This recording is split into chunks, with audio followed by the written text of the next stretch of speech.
COVID Night Live with Rob Mosio, Ross Mielek, Marshall Malone, and our guest, Sandy Danto, presented by Upside Down Creative Media. Good night, everyone, and welcome to yet another episode of COVID Night Live. Here at CNL, we interview entertainers from all over the world via the internet, so we continue to do our part by not spreading the Chinese virus. I'm your host, Rob Mosio, streaming from Jack's Beach. With me tonight is the producer of this lovely show, Marshall Malone, who is streaming from Orange Park, Florida.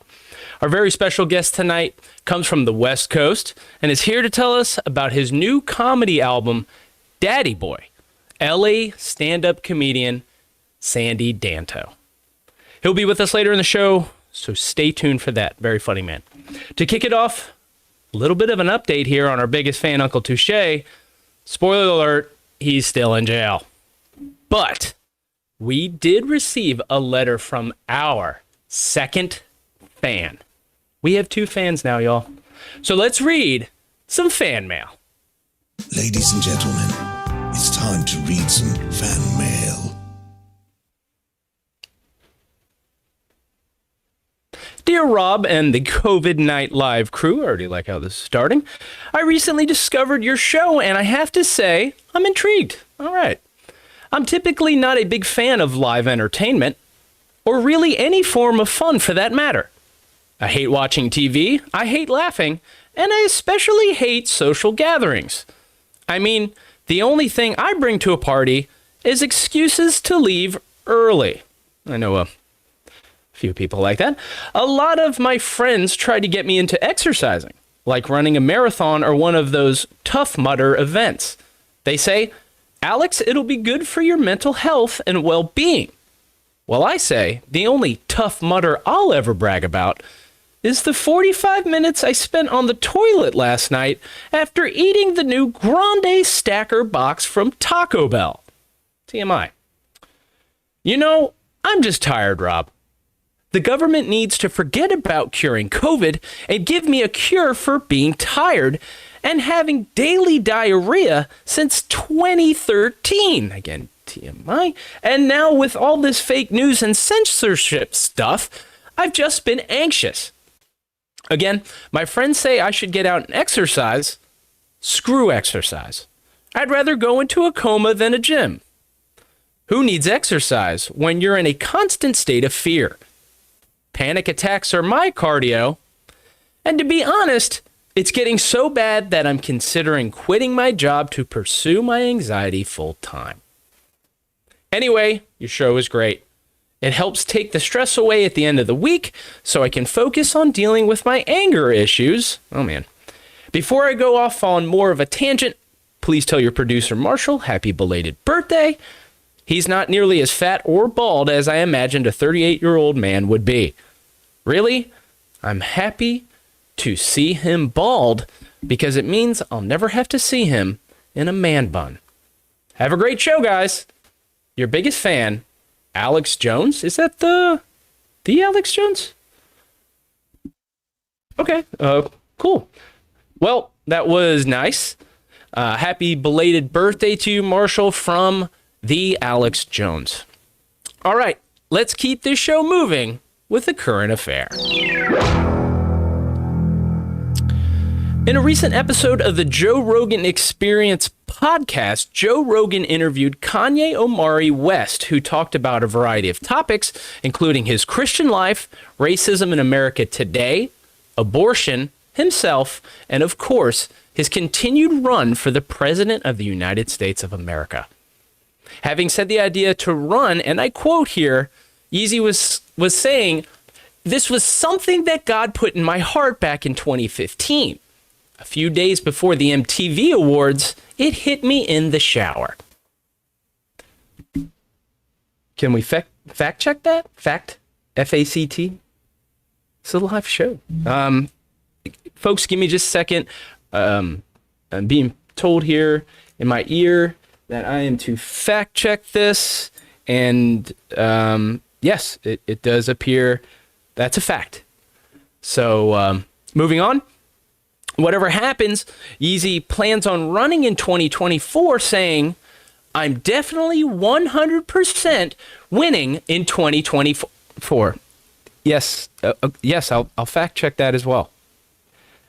Folks, I do apologize. Let me check this and make sure this is something that Mr. West said, and it does appear, it does appear as if he is 100% winning in 2024. He said that.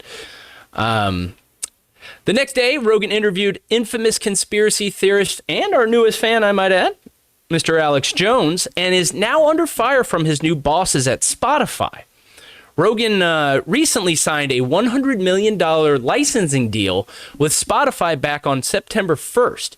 And when the deal was announced, Rogan said Spotify would have no editorial control over the podcast. Chief executive of the Center for Countering Digital Hate, yes, that is a real organization, Imran Ahmed, commented on Rogan's gripe of censorship as a, quote, very familiar tale from the platform that profits from the content, that there's nothing they can do, speaking of Joe Rogan, while enjoying all the rewards. Essentially, what Mr. Ahmed is saying is Joe Rogan can't have his cake and eat it too. Yes, I will fact check that as well. Oh, I get it. I don't know how I didn't see that. I get it. We're talking Joe Rogan, fact check, Alex Jones. You got me. Marshall, you got me. Happy belated birthday. All right, well, that wraps up this episode of A Current Affair. We'll be right back with Sandy Danto right after these messages.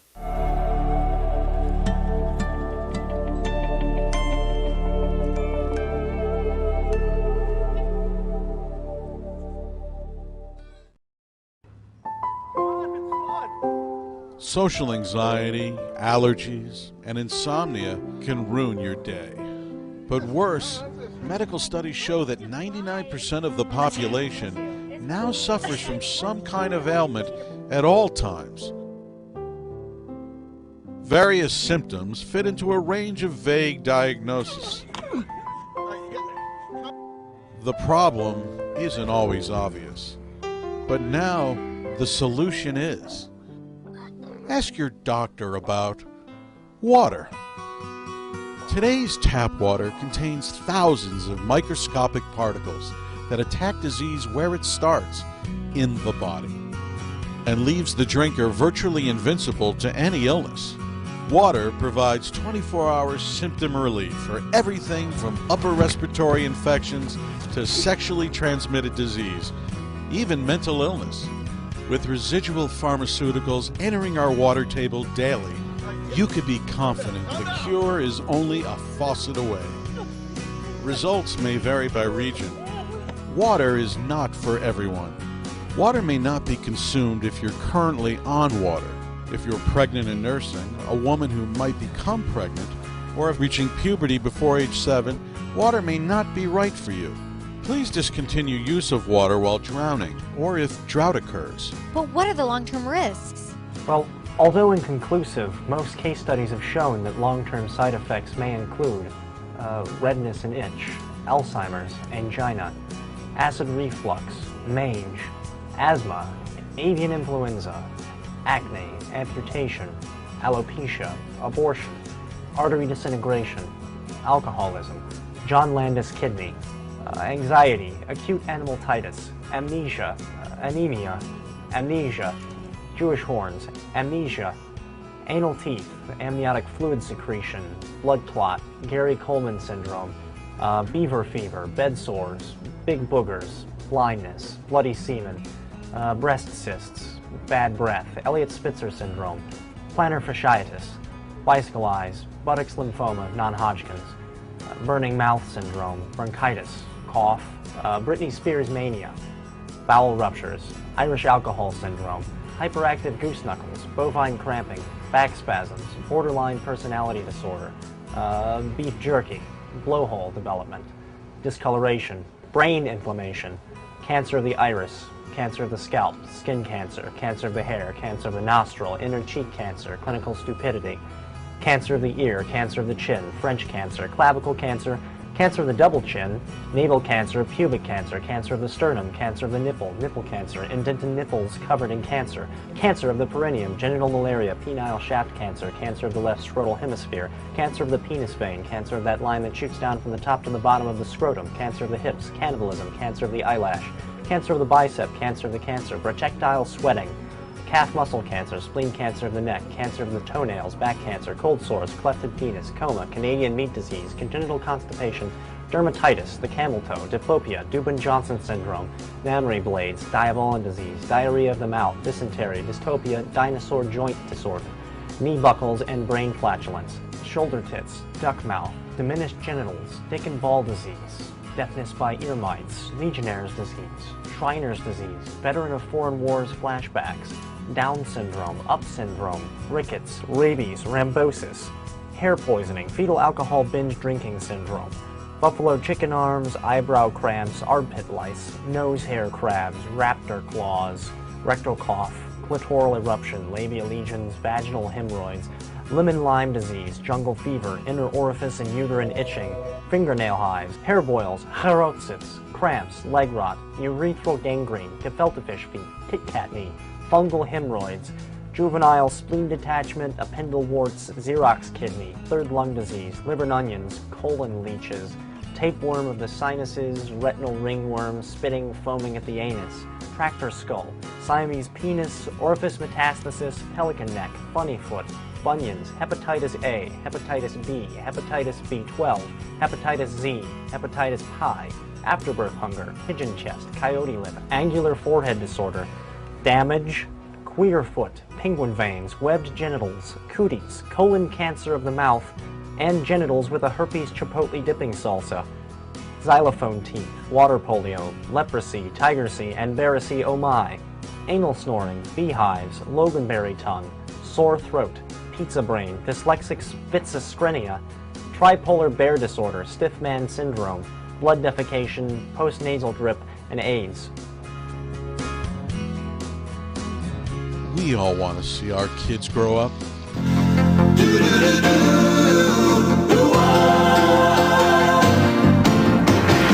It doesn't matter what comes, fresh goes better in life. With Mentos fresh and full of life, nothing gets to you. Staying fresh, staying cool. With Mentos fresh and full of life, fresh goes better. Mentos fresh days, fresh goes better with Mentos. Fuck!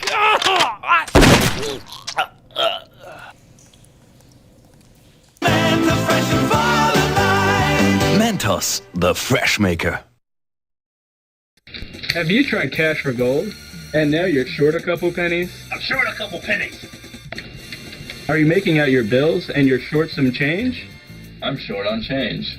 Well, now I got the thing for you. Cents for semen, where you can turn your unwanted semen into cold hard nickels. I had no idea my semen was worth so much change. I can buy a new sweater. With semen at its highest value in decades, Cents for Semen will give you top quarters for your unwanted semen. Owning your own semen factory means we can cut out the middleman, which means more cents in your pocket and less semen in your balls. I sent semen for my first marriage. I got changed the very next day. All you have to do is just call 1-800-BLOW-LOAD, and we'll send you our cum cup for you to fill. And then what you'll do is you'll send it to our semen factory where we'll observe your semen and pay accordingly. Call now. Oh, it's top dollar. All right, folks, we are here with comedian, stand-up comedian, LA-based Sandy Danto. Sandy, how are we doing tonight, buddy? We are exhausted because Yes. we've been moving all day. Sandy has been moving. Before we get into the move, though, Marshall and I, we were doing some research on you, watching a bunch of funny clips with your stand-up, but we came across something that we're both kind of on the fence about. This is not a very politically driven show. This is a family show, but there's something that we're kind of on the fence on about you, and if you could explain yourself, how are you pro-farts? It's my biggest political platform. Yes. Would you mind expanding on that? I mean, in the climate that we're in today, pro farts. Why pro farts? It's something we all do. All living things, believe it or not. But Rob, did you know that plants fart? It's called photosynthesis, and it provides us oxygen. You just don't have to smell it, but also you're not given the biggest redeeming quality of farts, which is the noise. And my thing is, if we all have to do it to be healthy and feel comfortable, why is there so much shame around it? There's so much shame around farting. There's so much shame around it. And it's like sneezing inconveniences my ears, and yet no one is getting upset with me for doing that at dinner. But if I fart at dinner, it's a whole thing and people lose their appetites. It's like, oh, I can inconvenience your ears, but when I bring pleasure to your ears and inconvenience your nose, why does the sense of smell get hierarchy over the ears? I don't get it. You know, I've never really thought of it that way. We do have this big, presidential election coming up, and I hope this is something that is addressed, because you've changed my stance on farts, and now I want to announce it to the world. I, Rob Mascio, am pro farts. Thank you, Sandy. Thank you for opening my eyes. It's typically and my brown eye. Your third brown eye. It's typically a big issue with the Green Party, but you just don't hear too much about the Green Party this year. It's really a bipartisan race this time. It's true. That is true. So Sandy, let's get into it. Stand-up comedian, LA, in a nutshell. What is that lifestyle all about? In a nutshell, right now, it's about doing Zoom shows.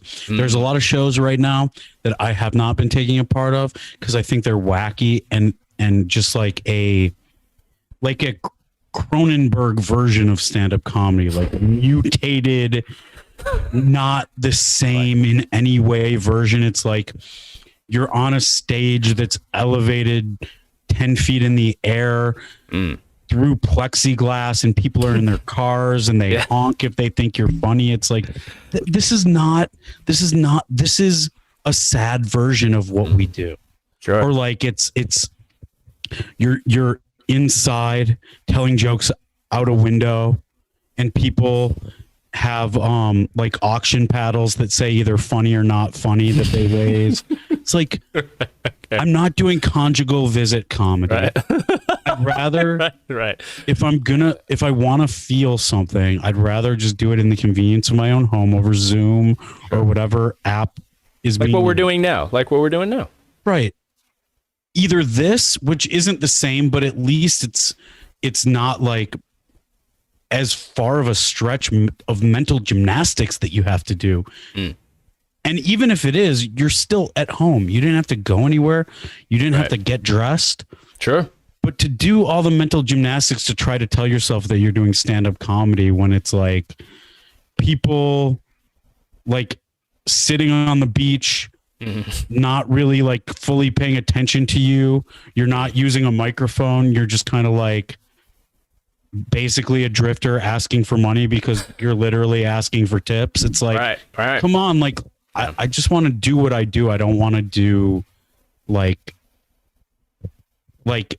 Azerbaijan's version of what stand-up comedy is. You know what I mean? There we go. Yeah. Nothing against Azerbaijan unless you're from Armenia, but like, I just don't imagine they have as sophisticated a stand-up comedy setup as America does. That's all. I like it. You, early on in your career, you were at Indiana University taking summer classes while doing Second City Detroit. What's that like? Is that kind of, was Second City one of those things that kind of sparked everything with you, like wanting to do stand up? Were you wanting to do the stage first? Can you dive into that a little bit for me? You talk to a lot of stand-ups and they're like, when I saw Pryor, it's over. That's all I want to do. It. Or like when I first saw insert the comedian, Sure. When I first saw Carrot Top, I knew I had That's to glue. me. I started That's glowing. me. I started gluing my toys together, and I knew from that moment on I had to do stand. What was it for you? What was it for you? I was more of a sketch comedy fan, like a huge sketch comedy fan growing up. Kids in the Hall, The State, Saturday Night Live, obviously. Loved comedy movies. But I enjoyed Chris Rock. I enjoyed Andrew Dice Clay a lot growing up. But I love your Chinese version of him, by the way, Andrew Rice. That was I think I could get canceled for that. But nowadays, anyway, moving on. Andrew Rice Clay. Very funny. Very funny. Thank you. Yes. So I always wanted to do comedy, but when you're young, especially, I think for anyone, you have to be crazy to say out loud to people that you know, I think I'm so funny that I should get paid for it. It's an insane thing. It's an insane hurdle to get over, to devote your life to trying to do this. Sure. And it's always what I wanted to do, but I lied to myself and I tiptoed around it and I didn't pursue it for a long time. Then finally, I was at home for the summer from Indiana University. I grew up in Michigan. I was in Michigan. Michigan at the time in the Detroit area had a second city, and I finally built up the nerve to start taking classes there. And I took a few of the courses there, and I enjoyed what I learned.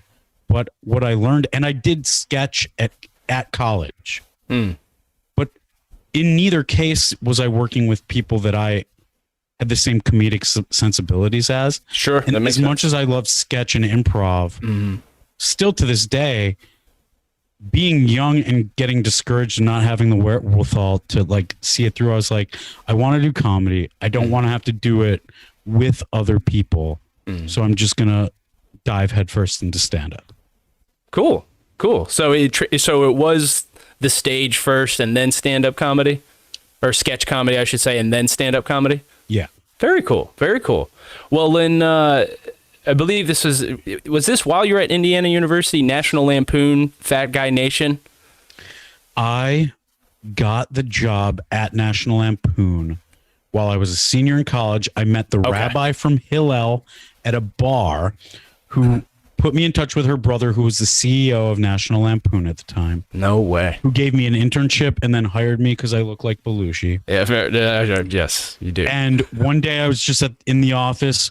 I failed up. I started out as an assistant to the president, but I was so bad at it, they just moved me into the creative department.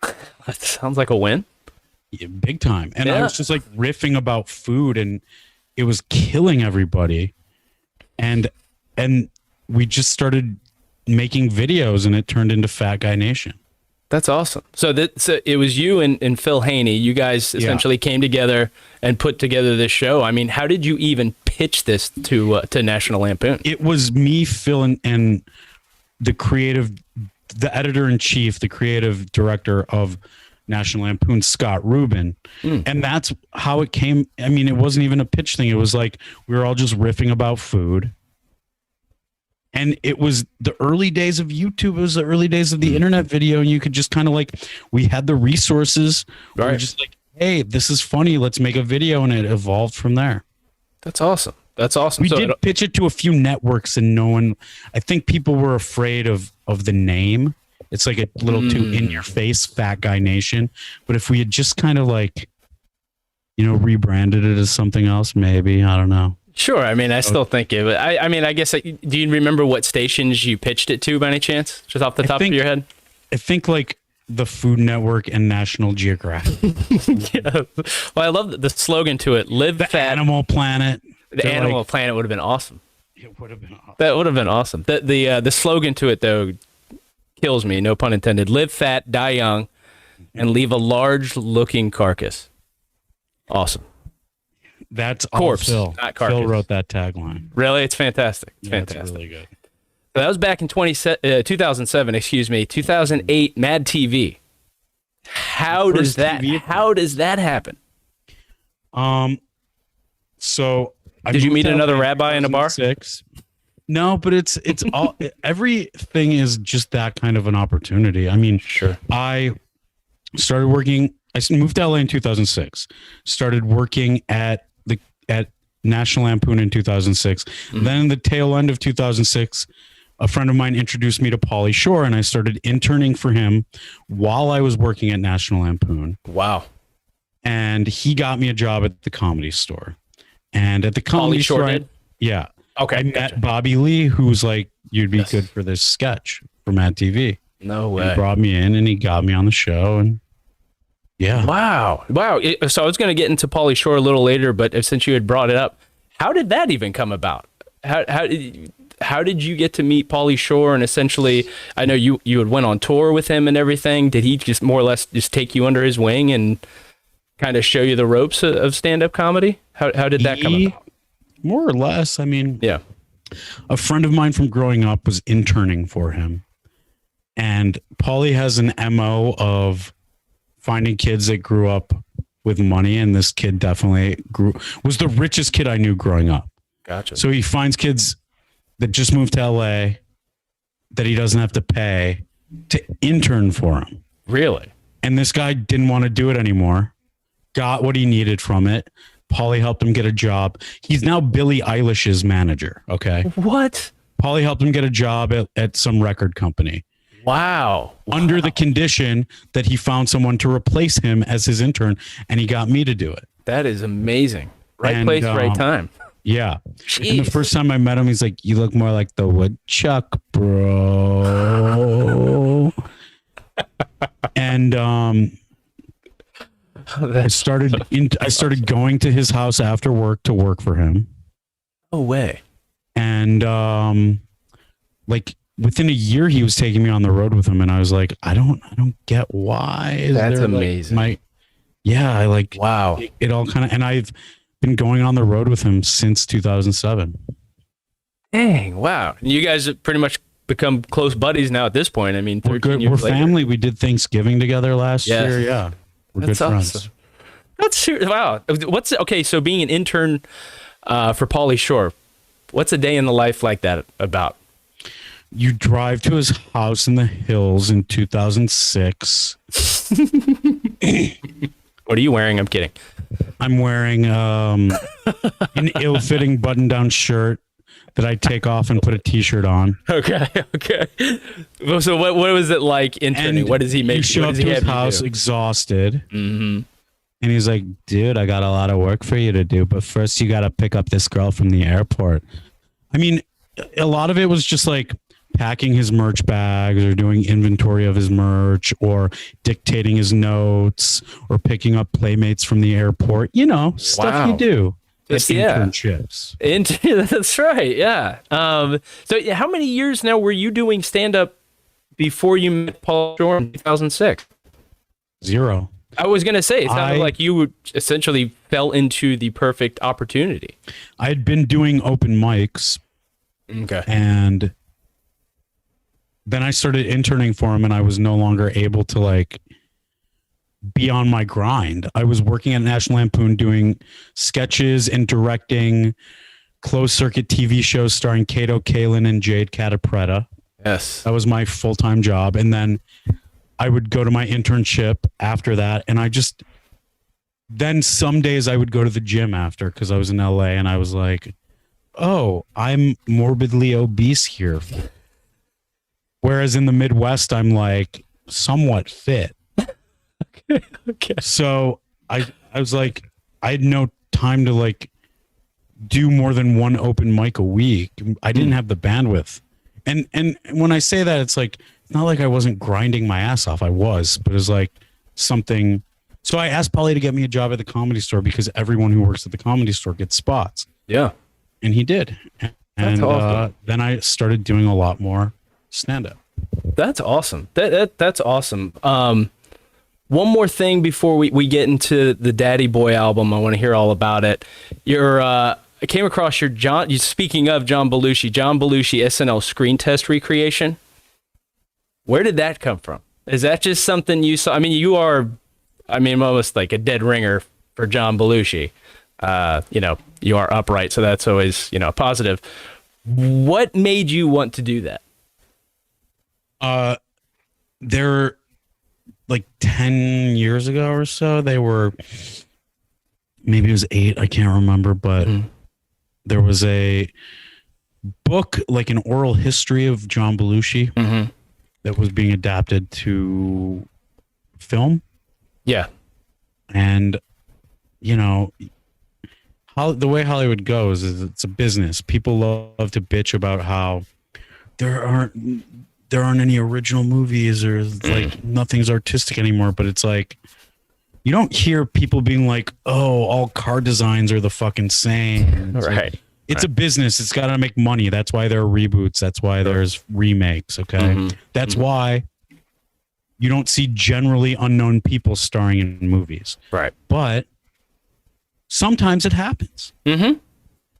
Sometimes it's an unknown person starring and they fill out the cast around them with stars. Sometimes it's just like unknowns to give it that artistic effect. And I was like, you know what? This may be what I was meant to do. I've got to make this video to at least try. Even if they're going to give it to a star that it wouldn't really be great for. Like, it was Emil Hirsch. Like, yes, I know. I had seen.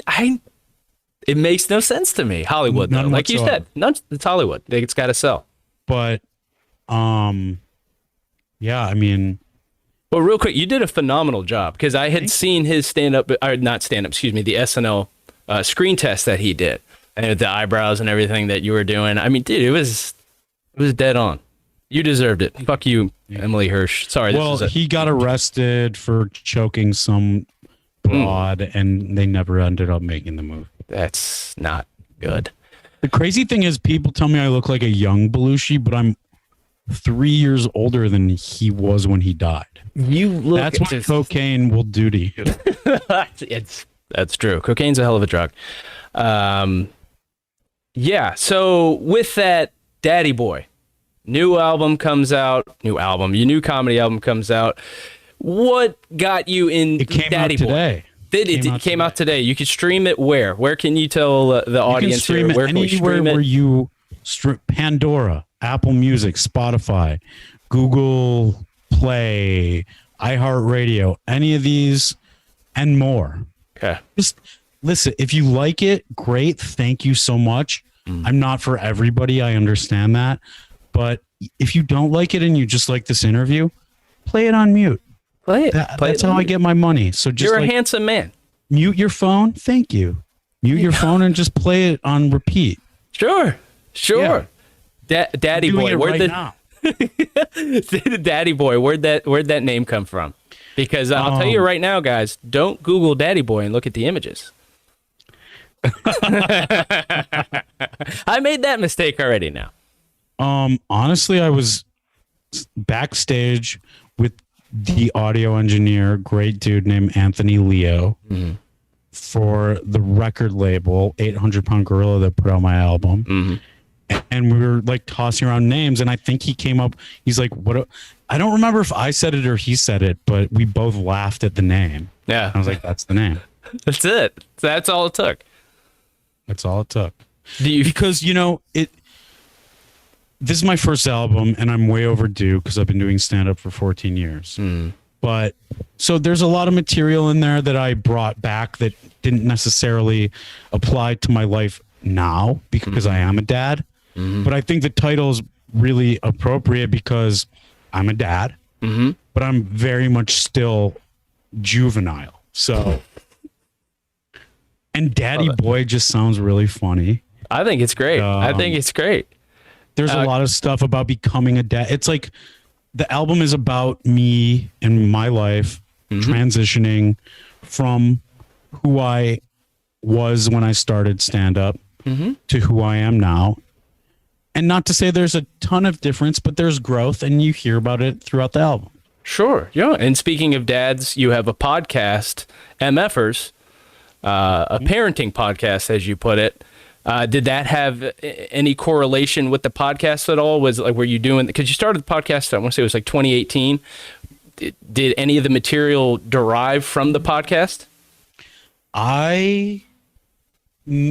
Yes and no. I would say that everything I do just derives from my personal experience. Gotcha. And so both. Cool. Yes and no, because I started the podcast because I wanted to take the journey of becoming a dad as someone who has always wanted to have kids, but in my 30s, when I should damn well be ready, did not feel ready to have kids yet. Sure. I wanted to show people that it's not as scary. Cool. And that I can do it and maintain who I am as a person and an individual and my career without sacrificing being a good dad. Very cool. Very cool. So it's just you up and coming, growing up, essentially.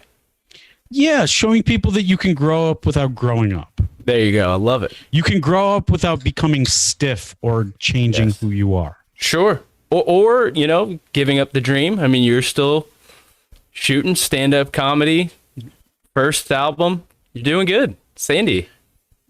Really cool, man. It all timed out to happen during the pandemic. Yes. My album came out today. Mm-hmm. I had a movie come out last week called Tar. Yes. Talk about Tar. It's I'm good in it. That's all you need. There you to go. know. That's all I need to hear. I'm gonna watch. That's all I need to say about it. I'm funny in it. Okay. It's keep a going. horror movie. I'm funny in it. There you go. Yeah, I'm doing the podcast. I got the album. I just moved. There you go. I Married. got a new show on Jewish Life TV coming out. Okay, what is this show on Jewish Life TV? It sounds like I'm making this up, right? It kind of does. Yes, that's why I would like for you to expand on it, please. I'm on a new show called The Word. The Word. Where we make fun of and expand upon verses from the Torah. Gotcha. Look, I was approached and asked to go on there and be funny. Mm-hmm. When people pay me to be funny, I'll be funny. You want me to do a show funded by ISIS? Hey, you know what? I'm taking money away from them doing terrorism. So yeah, I'll do it. As long as I'm funny and you're paying me, I'll be there. Dreidel. Fantastic. Well, real quick, before we finish up this interview, I've heard your Chris Farley impression, and I would be so honored if you could just give me a taste. All right.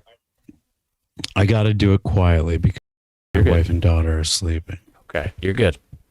And I'm turning my garage into a studio where I will otherwise be, but right now it's not set up. That's excellent. Hey, Rob. Yeah, this is a great show. Are you wearing a suit or what? You got pants on under there? Show me your groin. Yes. Sandy. That's good. That's amazing. Oh, man. Sandy. That was really good. I'm really retarded. All right, Marshall, the producer of this lovely show, is going to jump in before we wrap up. I'm here. I came out for that. Yeah. Hey, Marshall. You guys can't see me, but I'm here. Yeah. So, Sandy, thank you for the time, buddy. Yeah, just remind everyone how they can get your album. Yes. Check out Daddy Boy, available wherever you stream music. Check it out on Pandora. Check it out on Apple Music, Google Play, iHeartRadio, Spotify, Napster, Kazaa. Wherever steal it from a record store. For the love of God. That's so good. Sandy, that's fantastic. That's fantastic. Daddy Boy, up and coming. You're doing great, Sandy. Thank you. You are too, Rob. I appreciate that. It's very nice to get to talk to you. And Marsh, anything you'd like to add? Patreon or anything? Yeah, Patreon. You guys, we have 0 Patreons right now, so we're shooting for at least a 1 Patreon. So if you guys want to check that out, it's patreon.com/upside down creative media. And we've been putting out some shirts on our website that are absolutely hilarious, if you ask me. LOL. And we don't really make any money off of it. We're just trying to, spread the word. Yeah, spread the word of our little operation here. Anyways, I'll pass it on over to you, Rob. Thanks, Sandy. That was awesome. Yes. Thank you guys. Thanks for having me. Sandy, very, very Let's awesome. do it again soon. Let's do it again. You have a big fan in Marshall and I, and you're very funny, and keep pushing forward. Do it. Push and believe. You got Dude, it. telling you, man. You guys, all right. Till next time, Sandy, thank you so much. Y'all need to listen to Daddy Boy. Check out Sandy Danto. Daddy Boy. And we'll try to be back with we might have an episode election special night coming up very soon. Maybe. Let's see. The night of the election, we're trying to plan something, so we'll put some more details on social media about that. Other than that, that's it. Election special, more like erection special. All right, guys.